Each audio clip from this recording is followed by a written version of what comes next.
What we're going to do today is I'm going to share with you how to create a winning B2B sales strategy for your startup.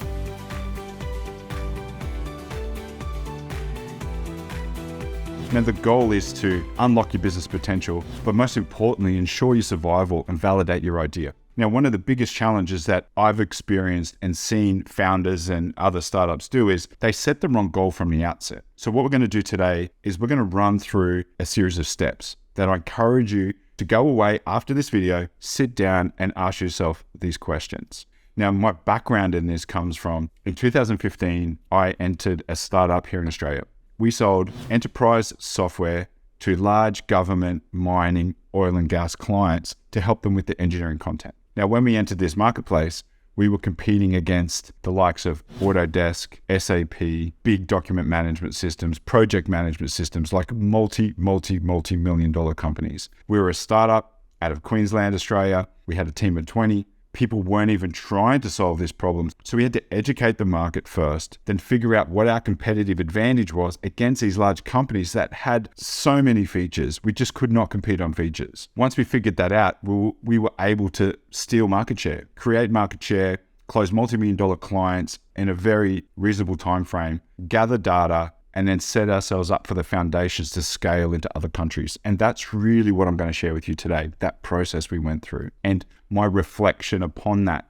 Now that I'm out of that and I've learned many lessons and applied this same sales strategy approach to my clients, I'm going to share this with you today. So let's strap yourself in, get a coffee, and let's get into it. So one of the first lessons that I've learned in crafting the right sales strategy for B2B is setting the right goals from the outset. Most businesses, when they start, they have this vision of creating a unicorn company. But realistically, that's not going to happen in a year. It's probably not going to happen in the first 3 or 4 or 5. This is a long-term journey. Most founders inside a startup are there for 10 years. Like, that's a good, ambitious goal for a long-term strategy. But that's really not what you're trying to do in the early stages. So in the first part of setting the right sales strategy is what we want to do is find a repeatable process that works. That's all we're trying to do. And that involves doing things that fail. We need to test the market. We need to explore the market. We need to gather data for later to find out what works. We can't be afraid to fail, because that's what the early part is. There is no one strategy that works for every single business every single time.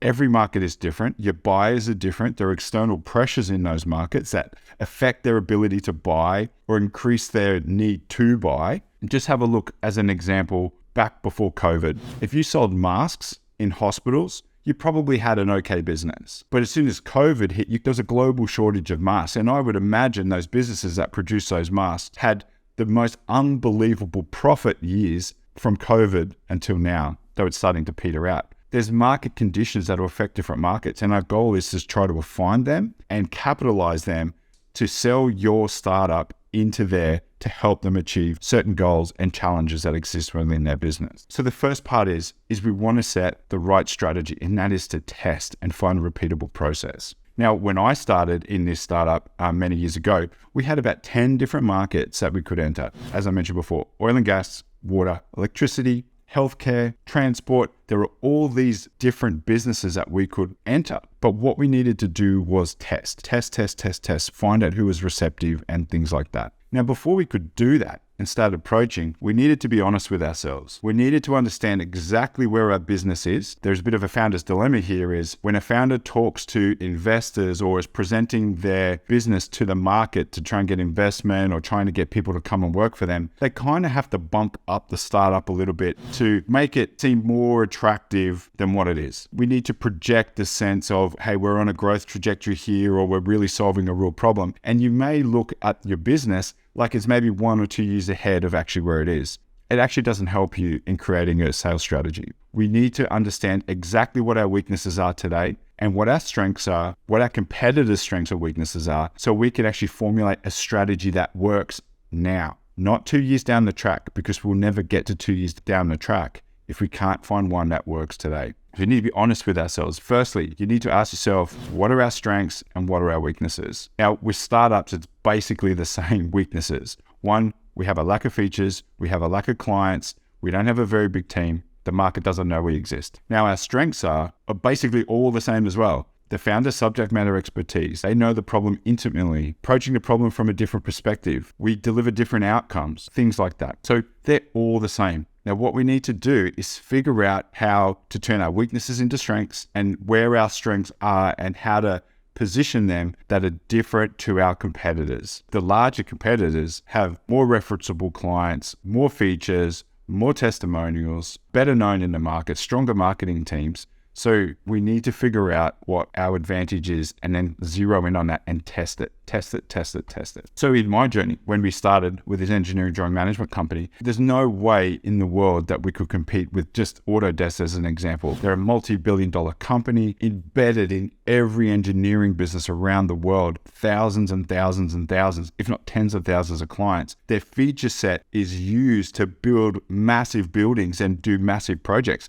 We would never have the features to compete against that. So a way to turn lack of features into a strength is to focus on outcomes. Your business delivers a real outcome to that business, or it should deliver a real outcome to that business, or your intention is to deliver a real outcome to that business. So what that involves is a period of education or letting the market know you exist, or educating them to, hey, these problems exist in your business. You may not have known that, and I'm going to show you why this is impactful. And a founder is key in delivering this message. It's not about selling in the early stages. It's about letting people know you exist, doing things that are unscalable, so talking to people more than may necessarily want to as a founder. And it's about testing your messages. Do they see the problem in the same way? Ask yourself this question: where does your value in your product sit? And the answer is, it's just like beauty. Value sits in the eye of the beholder. So it's only valuable if your potential clients see it as value. They cannot make a decision until they equate purchase to value. And you're exactly the same if you're watching this video. So we have to understand, as a business, B2B businesses are driven by three factors in purchasing something. It is often around a revenue generating purchase. If I pay $100, I will generate $1,000 in return or $2,000 in return. So it's a revenue generating decision. The second one is an operational cost reduction decision. If I spend $1,000, I want to reduce my cost by $10,000 the other way. Or it's a risk-based decision. If I make this purchase, I want to alleviate the risk, improve safety, reduce the chance of a massive accident happening, things like that. So there's three main drivers of a purchase inside a business. So you as a startup need to align your value proposition to whatever those drivers are within the businesses that you're targeting. That's really, really important. And you have to go above and beyond in communicating that value. If your competitors are offering about a 10x return on value, you need to offer a 20x or 30x return on investment. So they have to go with you. And that's a real key, is to getting to that point, changing the conversation to, should we go with them? Or why wouldn't we go with them? So when I was selling this high value SaaS, as I mentioned earlier, $25,000 to $45,000 a month, often these companies, they weren't paying anything for a drawing management system because it was included in how they would manage projects and things like that. It wasn't until I showed them that the cost in their business on a monthly basis was 10x or 20x that cost. Can you imagine $45,000 a month in cost? But it was actually costing them nearly $900,000 in their business for inefficiency, for risk, lack of the opportunity to produce revenue. Showing them that and demonstrating that in a way that made sense, they were like, okay, $45,000 a month is great value because I'm actually improving the business operational cost by $900,000 or thereabouts. So if you can demonstrate an exceptional ROI, having less clients is less of a problem because people were willing to take the risk to implement your product because the returns are substantial. Now that also equates to understanding who are your particular clients in the early days.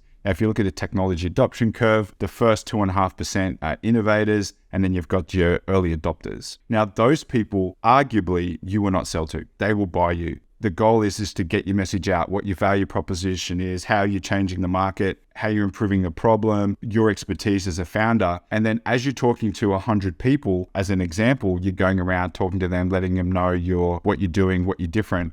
There will be a small percentage in that market that are looking for a solution, but they just can't find the right one. They already know how big the problem is. They're already feeling it and experiencing it. And when they find the right solution, they will buy it. And that's really important. No matter the size of your business, in the early stages of your startup, you probably won't sell it. Your buyers will buy you because they're looking for a solution. Now, a classic example of that in my situation was the governor of Nevada actually doing a trip across Australia, and They were looking for an engineering drawing platform for a number of years because they had that problem and they knew the products on the market couldn't fix it. All we did in our situation was tell them the problems we solve, what our intentions were, the ROI that we would generate from someone implementing us. And they were like, we've been looking for this for years. Yes, we'll buy you. And we closed that deal very, very quickly and expanded into the US as a result. You really need to understand who you're looking for in the early stages of your startup. Now, one of the benefits of being a startup is you're reactionary. You can react way quicker to those in the market. Now, we have to understand where your competitors are competing. Is their marketing team funneling a heap of traffic to their website, or are they producing huge case studies, or they're in the market so long that everybody knows them as a brand? If that's the case, we have to be different. We have to go to the market. We have to engage with the market earlier than we would anticipate or would like to, because if we wait for the market to come to us, they have reasonably formed ideas that have basically been shaped by your competitors. So they're going, hey, I want company X because they solve it like this, where you may be completely different. So you need to go back and shape how they see the problem. That requires being proactive. So an early part of your sales strategy is being extremely proactive, going to your clients, not taking no, doing consistent lead generation. Even as a founder, trying to book as many calls as you can or meetings with the market, just to let them know you exist. Let them know you exist, what you're working on, because what you want to do is find those early adopters and innovators that will recognize what you're saying and go, oh, actually, we want to speak about that. We've got that problem in the business. That's the sole goal of your early stage of your sales strategy. Talk about when you get a couple of clients. What we want to do is use those foundational clients that you're probably not going to get the maximum revenue that you want. Let's be honest. You're probably going to discount,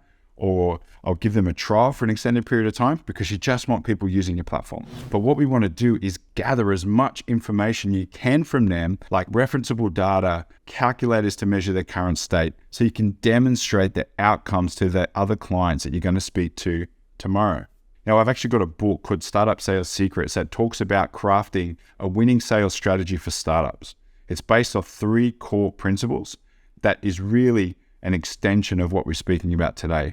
So there's a link in the comments below and in the description. So make sure you grab yourself a copy. It's free, and get more of an understanding of how to craft a winning sales strategy. So far we've covered is we want to test the market. We want to find a repeatable pattern. Then we need to understand the weaknesses that exist in our business. If we don't address those weaknesses, potential clients will see them. And then you're being reactive to them asking you questions instead of being proactive.